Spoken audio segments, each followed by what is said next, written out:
Quando o presidente russo Vladimir Putin iniciou a invasão da Ucrânia em 2022, provavelmente achou que seria tão fácil quanto ir à loja da esquina comprar cerveja. Claro, você talvez precise levar sua carteira, nesse caso seu exército, e talvez precise conversar com a pessoa no caixa ou, sabe, bombardear algumas dezenas de cidades. No geral, não é uma tarefa complicada. Agora imagine sair para a loja e se deparar com uma brigada de vizinhos armados até os dentes. E não só isso, mas eles construíram um conjunto de defesas tão completo que 4 anos depois você ainda está só na metade do quarteirão. Os prédios ao redor estão semidestruídos e soltando fumaça, e você ainda não conseguiu a cerveja. Essa é a situação da Rússia, enquanto sua ofensiva de primavera de 2026 segue se arrastando. Apesar de já estar lutando há mais de 4 anos, ao custo de mais de 1 milhão de mortos e feridos, Moscou ainda controla apenas 20% da Ucrânia, incluindo a Península da Crimeia, que anexou em 2014. Nesse período, os objetivos militares da operação especial passaram de tomar Kiev em 3 dias para apenas garantir o controle total do Donbás, meta que agora só pode ser alcançada a um custo enorme. Antes de continuarmos o vídeo, uma rápida palavra do nosso patrocinador Raycon. Eles chegaram hoje de manhã e testei no escritório. No início, fiquei um pouco confuso. Eu pensei, fones de ouvido, manual de instruções, joga fora. Mas esses aqui são um pouco diferentes. Eles se chamam Clip-On. Então você coloca essa parte no seu ouvido e coloca essa outra parte aqui. E assim, ele encaixa e não cai. Eu não sei, já usei vários tipos de fones. Talvez minhas orelhas sejam diferentes, mas esses funcionaram muito bem no meu celular. Ah, mas está tocando. Pare! Geralmente quero que toque, mas agora estou gravando um anúncio, então não quero. Elas encaixam na orelha, não dentro. São super leves e sem pressão, muito confortáveis. O design com metal de memória as mantém no lugar. Fala que usei em caminhadas, mas só usei no escritório hoje de manhã. Vou testá-las em caminhadas e tenho certeza de que serão tão boas quanto todos os fones Raycon. O design open-ear é ótimo porque permite ouvir o ambiente enquanto escuta música ou atende ligações. Como moro na cidade, isso é bem prático por causa do trânsito. Por mais que fosse bom me isolar do mundo, não é exatamente a melhor ideia. E quanto à qualidade do som? Uau, é excelente! As ligações ficam bem claras e o tempo de bateria dura muito mais do que você espera. O texto diz que eu esperava isso, mas eles chegaram hoje de manhã.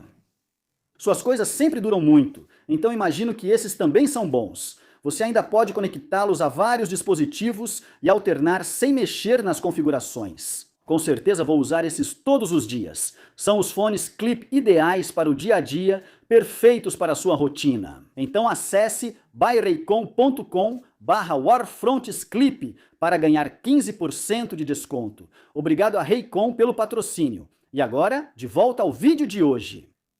Um grande desafio para Moscou no 4º ano de guerra é o desgaste de seu exército.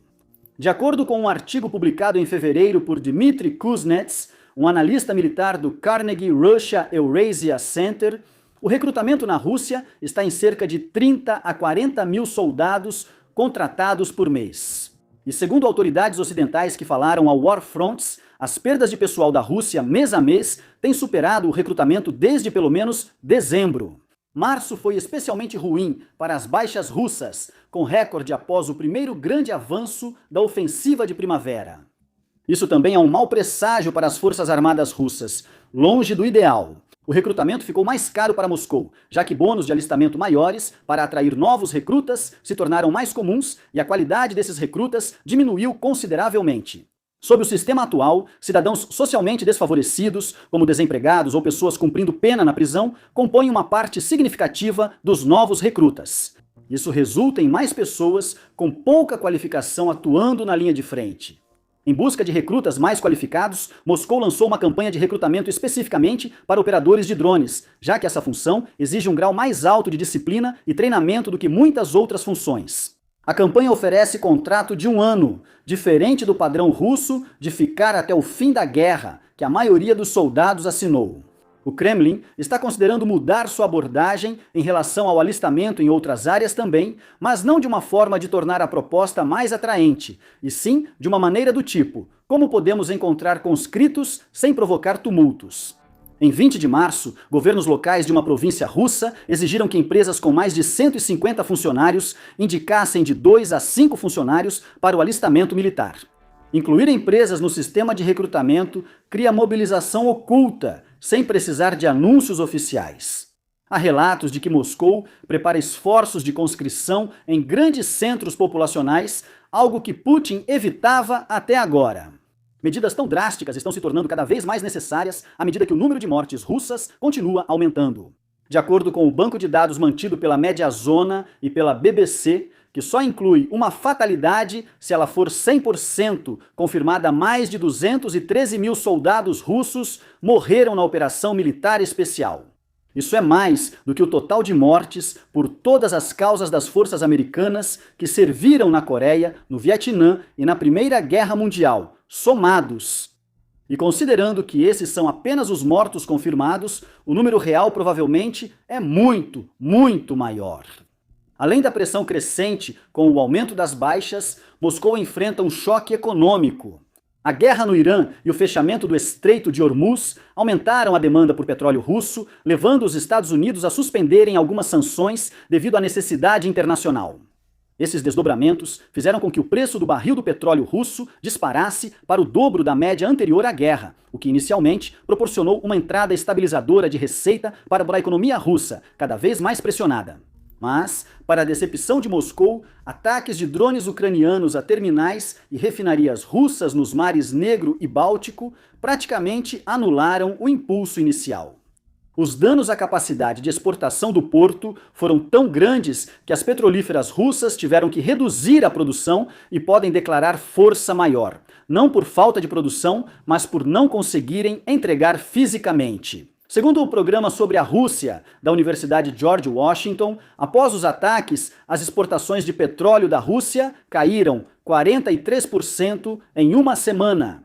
Mesmo com os preços no maior nível em 13 anos, a receita com exportação caiu de 2,45 para 1,44 bilhão de dólares. A capacidade de exportação russa caiu tanto que um aliado teria pedido a Vladimir Zelensky para reduzir ataques à infraestrutura energética russa, ao menos enquanto dura a crise global de energia causada pela guerra no Irã. Como só os Estados Unidos suspenderam sanções ao petróleo russo durante a guerra iniciada por eles, enquanto a União Europeia manteve sua posição, é plausível supor que o aliado não citado seja provavelmente os Estados Unidos.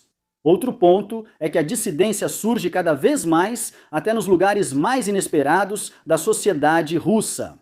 Ilya Romeslo, um advogado e até recentemente um fervoroso defensor de Putin, virou manchete em março ao fazer uma postagem no Telegram intitulada 5 razões pelas quais parei de apoiar Vladimir Putin.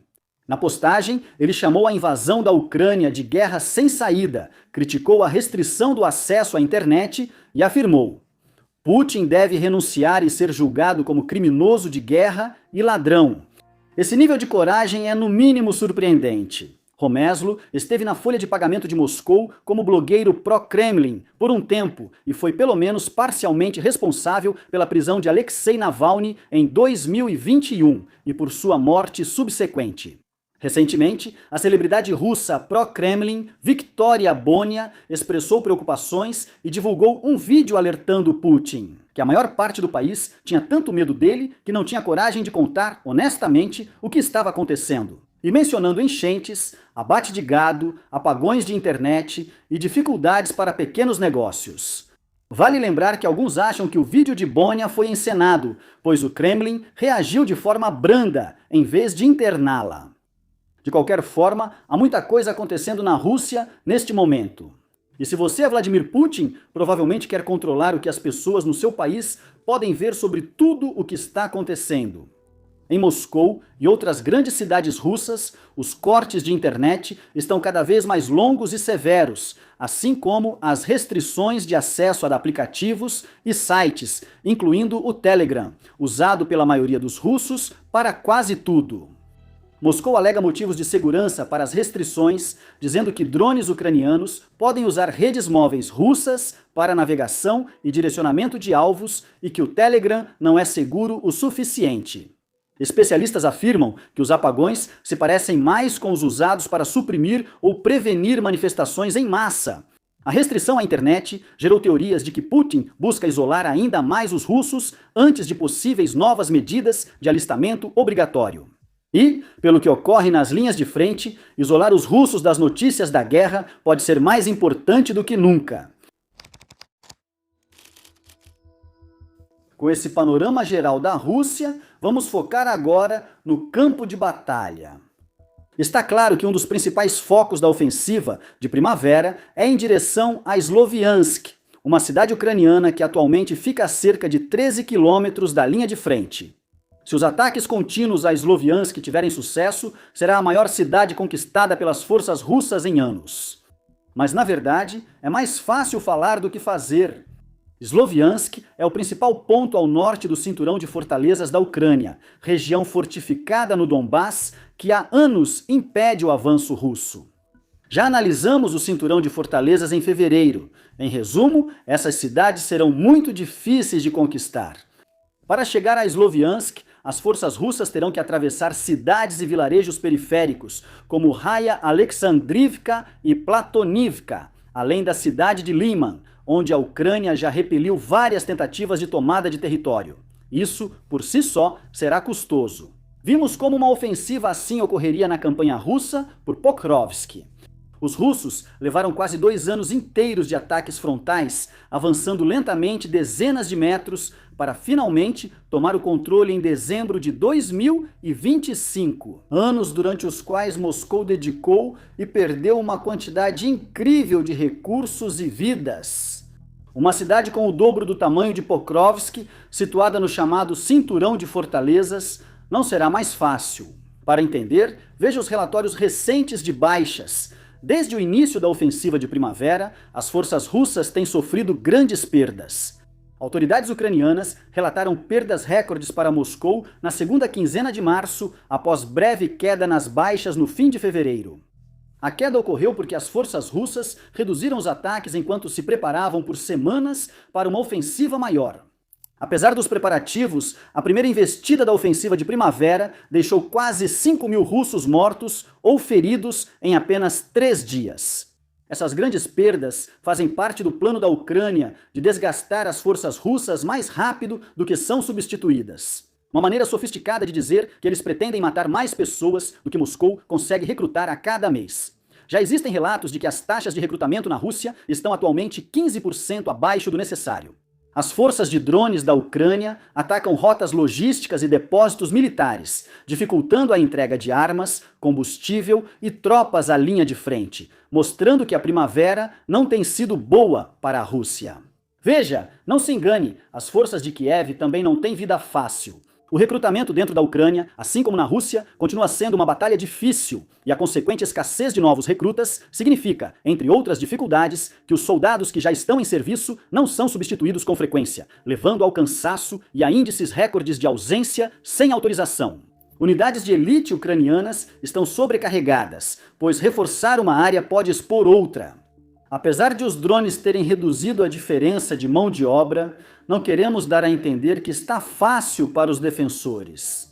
A guerra na Ucrânia segue dura e apesar de analistas concordarem que a situação está melhor para Kiev do que em 2025, muitos ucranianos ainda morrem defendendo seu país. Mas voltando aos drones, em setembro do ano passado, o Centro Internacional para a Defesa e Segurança, ou ICDS, descreveu a situação mais ampla nas linhas de frente da seguinte forma. A densidade de drones de reconhecimento e ataque estabeleceu efetivamente uma zona de morte de 500 e 10 quilômetros de profundidade ao longo da linha de contato.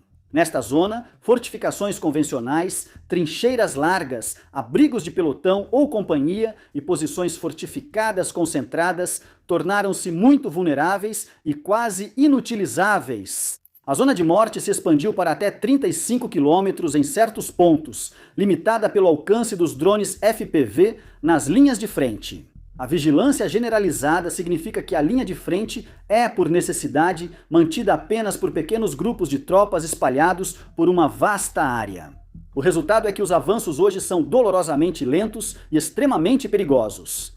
Os tanques são totalmente incapazes de passar despercebidos pelos drones inimigos. E embora seja mais provável que um indivíduo consiga avançar a pé, a cavalo ou de moto sem ser abatido, isso não é particularmente útil para conquistar mais do que ganhos extremamente localizados. Tudo isso significa que, como força atacante, a Rússia está tendo uma dificuldade enorme para avançar. Quando conseguem avançar, geralmente é em ritmo lento e acompanhado de muitas baixas. Pouco deve melhorar se eles alcançarem os arredores de Sloviansk, o que deve levar meses e custar dezenas de milhares de vidas. Nesse ponto, o combate mudaria um pouco de forma. Embora a tática já conhecida da Rússia para as cidades seja destruí-las até virarem escombros, fincar uma bandeira no topo e chamar isso de vitória, Avdiivka e Pokrovsk mostraram que os ucranianos conseguem resistir por anos nessas circunstâncias. A Rússia deve tentar infiltrar pequenas unidades na cidade gradualmente. Essas unidades deverão estabelecer posições para travar uma guerra de drones simétrica nas defesas da cidade. Infelizmente, isso será um grande obstáculo para eles. Operadores de drones ucranianos desenvolveram táticas específicas para esse ambiente que devem causar sérios problemas às forças russas em avanço. Considerando as defesas do exército ucraniano, atacar Sloviansk seria Moscou se arriscar em uma batalha longa e desastrosa, enquanto a Ucrânia está pronta para impor grandes perdas por esse tipo de ação. Kiev fabrica cerca de 7 a 8 milhões de drones por ano, mais que qualquer democracia, e os usa com grande impacto. De acordo com autoridades ocidentais que acompanham os frentes de guerra, os drones agora são responsáveis por bem mais de 80% de todas as baixas causadas nesta fase da guerra, um número que inclui alvos mecânicos como veículos, assim como a eliminação de pessoal. Embora os bombardeios aéreos russos e as interceptações ucranianas sejam impressionantes, o conflito na linha de frente persiste. Em uma espécie de impasse, uma guerra de desgaste, onde os avanços são medidos em metros e não em quilômetros. Como disse Emil Kastahalmi, analista militar do grupo finlandês Blackbird Group, o fato de a Rússia ter avançado mais devagar que a Ucrânia por 1 ou 2 meses não indica necessariamente uma grande mudança. Já falamos sobre o avanço russo rumo a Sloviansk, mas a atual ofensiva de primavera não se concentra apenas lá ou no cinturão de fortalezas. O Instituto para o Estudo da Guerra aponta 3 ou 4 principais áreas de combate. Além de Sloviansk, há um avanço em direção à cidade de Kharkiv, no norte, outro em direção ao rio Oskiol e à cidade de Kupiansk, no nordeste, e um aumento nos combates no sul, na região de Zaporizhzhia. Como vamos ver, nenhuma delas está indo particularmente bem para Moscou. Vamos falar sobre o avanço para Kharkiv, que está a 30 quilômetros da fronteira pré-guerra com a Rússia e a cerca de 20 quilômetros da linha de frente, ainda fora do alcance da artilharia russa. As forças russas estão atualmente tentando fazer as forças ucranianas recuarem para criar uma zona de amortecimento defensável a partir da qual possam, eventualmente, lançar ataques de artilharia contra a própria cidade. Essa frente registrou muitos ataques com pequenas equipes em motocicletas, mas pouco avanço desde que o Kremlin a abriu em 2024. Na região de Kharkiv está o rio Oskil, que as forças russas tentam cruzar para tomar Kupiansk e avançar para o leste de Kharkiv e norte de Donetsk. Os soldados russos dessa região acharam as motocicletas muito chamativas e preferiram uma infiltração mais discreta, por gasodutos desativados, rastejando ou até dirigindo, dependendo do tamanho dos tubos, por horas ou dias para entrar na Ucrânia. Essa rota específica de entrada até agora não teve sucesso em Kupiansk. Os ataques às comunicações e à infraestrutura de suprimentos na linha de frente ucraniana têm sido mais eficazes, gerando escassez tão grave que 2 comandantes já foram demitidos ou rebaixados por não resolverem o problema. Mais ao sul, em Zaporizhzhia, o tenente-coronel ucraniano Vyacheslav Gassaka, comandante local, prevê que os combates vão se intensificar conforme a primavera avança e o solo seca após a lama do inverno.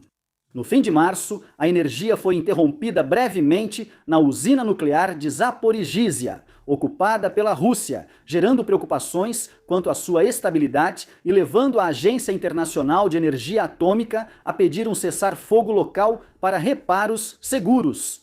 A capital regional já registra a chegada de pequenos drones explosivos FPV pilotados por russos, levantando a preocupação de que caçadas humanas como as vistas em Kherson possam ocorrer em Zaporizhzhia. No geral, porém, os pequenos avanços da Rússia têm sido caros para ela. As defesas ucranianas já estão bem entrincheiradas e as perdas russas são especialmente altas perto de Pokrovsk, na província de Donetsk, a cerca de 2 horas de Sloviansk, devido a vários contra-ataques ucranianos. E falando em contra-ataques, o chefe militar ucraniano Oleksandr Syrskyi afirmou no início de abril que a Ucrânia recuperou o controle de mais de 475 km², principalmente no sul, desde o final de janeiro. Esse cabo de guerra lento por faixas relativamente estreitas de terra continua, é claro, sem perspectiva de fim. Inúmeras tentativas de negociações de cessar-fogo foram feitas e fracassaram em pôr fim aos combates, ou pelo menos em estabelecer uma pausa, mas os termos apresentados por cada lado continuam sendo mutuamente excludentes. Apesar do impasse, Moscou segue exigindo que Kiev entregue áreas do Donbass que as forças russas não conquistaram. Kiev aponta corretamente que entregar a linha de fortalezas sem lutar deixaria a Ucrânia indefesa contra futuros ataques russos. Ninguém confia que Vladimir Putin cumpra sua palavra, por isso as negociações continuam fracassando. A administração Trump age como se tudo fosse negociação imobiliária, ignorando que, no século XXI, isso equivale a pedir que a Tchecoslováquia cedesse os Sudetos à Alemanha nazista. A Ucrânia entende que não pode ceder o Donbass sem garantias de segurança sólidas, que os Estados Unidos não querem dar. Vladimir Putin ainda acredita que os Estados Unidos acabarão cortando o apoio à Ucrânia, incluindo o envio de informações de inteligência e a proibição de que países europeus comprem equipamentos americanos para abastecer Kiev. Mas o governo Trump não esteve disposto a dar esse passo, e assim o conflito continua. Cada vez mais vidas são desperdiçadas, tudo para satisfazer o ego dos velhos autocratas decadentes sentados no Kremlin. Até ele mudar de ideia ou sair do cargo, drones e operadores seguirão caçando, mísseis continuarão voando e civis farão o possível para seguir em frente enquanto essa ofensiva de primavera da Rússia avança para o verão. Obrigado por assistir.